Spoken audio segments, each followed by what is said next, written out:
ಪೂಜ್ಯಾಯ ರಾಘವೇಂದ್ರಾಯ ಸತ್ಯಧರ್ಮರತಾಯ ಚ ಭಜತಾಂ ಕಲ್ಪವೃಕ್ಷಾಯ ನಮತಾಂ ಕಾಮಧೇನುವೆ. ಓಂ ಶ್ರೀ ಗುರು ರಾಘವೇಂದ್ರಾಯ ನಮಃ. ಎಲ್ಲರಿಗೂ ಕೂಡ ರಾಯರ ಅನುಗ್ರಹ ಯೂಟ್ಯೂಬ್ ಚಾನಲ್ಗೆ ಸ್ವಾಗತ. ಹಾಗೆ ಇನ್ನೂ ಚಾನಲ್ನ ಸಬ್ಸ್ಕ್ರೈಬ್ ಮಾಡ್ಕೊಂಡಿಲ್ಲ ಅಂತ ಅಂದರೆ ರಾಯರ ಭಕ್ತರು ಖಂಡಿತವಾಗ್ಲೂ ಸಬ್ಸ್ಕ್ರೈಬ್ ಮಾಡ್ಕೊಳ್ಳಿ. ನಿಮಗೆ ಇನ್ನಷ್ಟು ವಿಶೇಷತೆ ವೀಡಿಯೋಸು ಸಿಗುತ್ತೆ. ಹಾಗೆ ವಿಡಿಯೋಗೊಂದು ಲೈಕ್ ಮಾಡ್ತಾ ವಿಡಿಯೋನ ಮುಂದುವರ್ಸೋಣ ಬನ್ನಿ. ಇವತ್ತಿನ ವಿಡಿಯೋದಲ್ಲಿ ರಾಯರಿಗೆ 3 ದಿನದ ಸೇವೆನ ಮಾಡೋದ್ರಿಂದ ಹೇಗೆ ನಮ್ಮ ಕಷ್ಟಗಳನ್ನ ಕಳ್ಕೊಳ್ಬೋದು, ಯಾವ ರೀತಿ ನಮ್ಮ ಕಷ್ಟಕ್ಕೆ ಒಂದು ಪರಿಹಾರ ಅನ್ನೋದು ಸಿಗುತ್ತೆ, ಅದು ಯಾವ ಥರ ಸೇವೆ ಅನ್ನೋದನ್ನು ಹೇಳ್ತಾ ಇದ್ದೀನಿ. ಈ ಸೇವೆನ ನೀವು ಮಂತ್ರಾಲಯದಲ್ಲಿ ಹೋಗಿ ಮಾಡ್ತೀರಾ ಅಂತ ಅಂದರೆ ತುಂಬಾ ಒಳ್ಳೆಯದು. ಯಾಕೆ ಅಂತ ಅಂದರೆ ಅಲ್ಲಿ ಎನರ್ಜಿ, ಅಲ್ಲಿ ಒಂದು ಆ ವೈಬ್ ಏನಿದೆ ಅದು ಖಂಡಿತವಾಗ್ಲೂ ನೀವು ವಾಪಸ್ ಬರೋ ಅಷ್ಟರಲ್ಲಿ ನಿಮ್ಮ ಪ್ರಾಬ್ಲಮ್ ಸಾಲ್ವ್ ಆಗಿರುತ್ತೆ. ಇಲ್ಲ ಮಂತ್ರಾಲಯಕ್ಕೆ ಹೋಗೋಕ್ಕಾಗ್ತಾ ಇಲ್ಲ, ನಾವು ಇಲ್ಲೇ ಹತ್ರದಲ್ಲಿರ್ತಕ್ಕಂಥ ಮಠದಲ್ಲಿ ಮಾಡ್ತೀವಿ ಅಂತ ಅಂದರೆ ನೀವು ಅಲ್ಲೂ ಕೂಡ ಮಾಡ್ಬೋದು. ಆದಷ್ಟು ನೀವು ಈ ಸೇವೆನ ಮಾಡೋಕ್ಕೆ ಮಂತ್ರಾಲಯದಲ್ಲಿನೇ ಹೋಗಿ ಮಾಡೋಣ ಅಂಥೇಳಿ ಮೈಂಡಲ್ಲಿ ಫಿಕ್ಸ್ ಮಾಡ್ಕೊಳ್ಳಿ. ಪ್ಲ್ಯಾನ್ ಮಾಡಿ ಯಾವಾಗಲಾದರೂ ಮಂತ್ರಾಲಯಕ್ಕೆ 3 ಡೇಸು ಯಾವುದೇ ಕೆಲಸ ಕಾರ್ಯನೂ ಮೈಗೆ ಅಂಟಾಕೋಬೇಡಿ.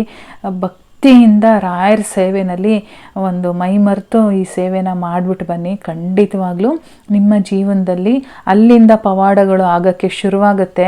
ಆವಾಗ ನೀವೇ ನಂಬ್ತೀರಾ ರಾಯರಿದ್ದಾರೆ ಅಂತೇಳಿ. ಇವತ್ತು ನಾನು ಹೇಳ್ತಾ ಇರ್ತಕ್ಕಂಥ ಸೇವೆ ಮಠದಲ್ಲಿ ಮಾಡೋ ಅಂಥದ್ದು, ಮನೆಯಲ್ಲ ಮಠದಲ್ಲಿ ಮಾಡಬೇಕು. ನೀವೇನಾದ್ರು ಮಂತ್ರಾಲಯಕ್ಕೆ ಹೋದರೆ ಅಲ್ಲಿ ಮಾಡಿ, ಆಗಲಿಲ್ಲ ಅಂತ ಅಂದರೆ ಇಲ್ಲೇ ನಿಮ್ಮ ಹತ್ತಿರದ ಮಠದಲ್ಲಿ ಹೋಗಿ ಮಾಡಿ.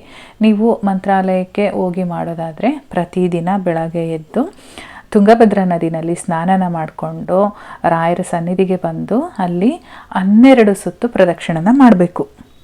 ಬೆಳಗಿನ ಜಾವನೇ ಒಂದು 6 ಗಂಟೆ ಒಳಗಡೆ 12 ಸುತ್ತು ಪ್ರದಕ್ಷಿಣೆನ ಮಾಡಬೇಕು. ಪ್ರತಿ ಸುತ್ತಲ್ಲೂ ಕೂಡ 4 ಭಾಗದಲ್ಲಿ ರಾಯರ ಏನು 4 ಭಾಗ ಇದೆ, ಬಲಭಾಗ ಹಿಂದುಗಡೆ ಬಂದರೆ ಅಲ್ಲಿ ಒಂದು ಮೂಲೆ ಸಿಗುತ್ತೆ, ಮತ್ತು ಈ ಕಡೆ ಒಂದು ಮೂಲೆ ಸಿಗುತ್ತೆ, ಹಾಗೆ ಈ ಕಡೆ ಎಡಭಾಗ, ಎಲ್ಲ ಮೂಲೆನಲ್ಲೂ ಕೂಡ ಒಂದೊಂದು ನಮಸ್ಕಾರನ ಮಾಡಬೇಕು.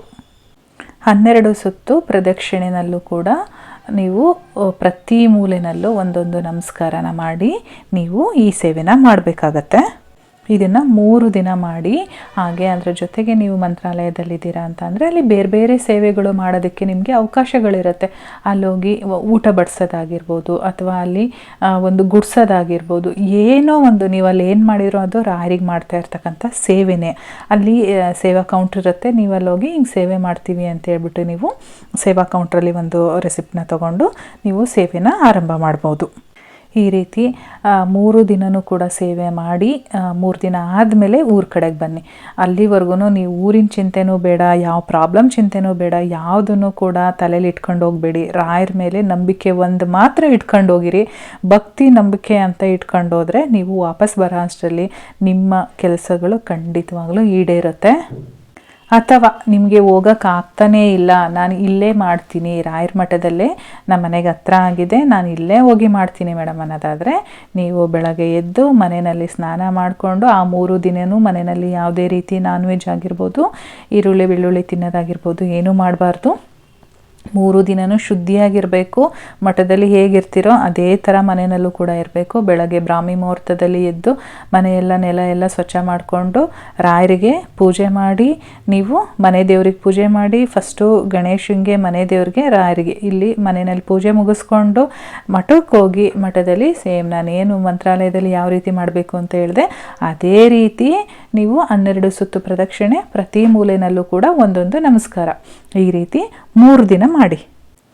ಈ ರೀತಿ ನೀವು ಮಾಡೋದ್ರಿಂದ ನಿಮ್ಮ ಕಷ್ಟಗಳು ಕಳೆಯುತ್ತೆ, ನಿಮ್ಮ ಒಂದು ಒಳ್ಳೆ ಸಮಯ ಶುರುವಾಗುತ್ತೆ. ಎಷ್ಟೊಂದು ಜನ ನನಗೆ ಕಾಮೆಂಟ್ಸ್ ಆಗ್ತಾ ಇರ್ತೀರ, ನನಗೆ ಆ ಕಮೆಂಟ್ಸು ಓದ್ದಂಗೆಲ್ಲ ಏನಾದರೂ ಒಂದು ಪರಿಹಾರ ಸೂಚಿಸ್ಬೇಕಲ್ಲ ಇವರಿಗೆ ಅಂತ ನನ್ನ ಮನಸ್ಸಿಗೂ ಅನ್ನಿಸ್ತಾ ಇರುತ್ತೆ. ಹಾಗಾಗಿ ಇವತ್ತಿನ ಈ ಸೇವೆ ವಿಡಿಯೋನ ಮಾಡಿದ್ದೀನಿ. ಖಂಡಿತವಾಗ್ಲೂ ಈ ಸೇವೆನ ಮಾಡಿ, ರಾಯರು ನಿಮಗೆ ಒಳ್ಳೇದು ಮಾಡೇ ಮಾಡ್ತಾರೆ. ಖಂಡಿತವಾಗ್ಲೂ ನಿಮ್ಮ ಕಷ್ಟಗಳೆಲ್ಲ ಕಳೆಯುತ್ತೆ. ಯಾವುದೇ ರೀತಿ ಸಮಸ್ಯೆಗಳಿದ್ರೂ ನೀವು ಫಸ್ಟು ರಾಯರಿಗೆ ಸಂಕಲ್ಪ ಮಾಡಿಕೊಂಡು ನನಗಿಂಥ ಸಮಸ್ಯೆ ಇದೆ, ನಾನು ಈ ಸೇವೆ ಮಾಡ್ತಾಯಿದ್ದೀನಿ, ದಯವಿಟ್ಟು ನನಗೆ ಈ ಸಮಸ್ಯೆನ ಪರಿಹಾರ ಮಾಡಿಕೊಡಿ ಅಂತ ರಾಯರ ಹತ್ರ ಮೊದಲು ಸಂಕಲ್ಪ ಮಾಡಿಕೊಂಡು ನಂತರ ಸೇವೆನ ಆರಂಭಿಸಿ.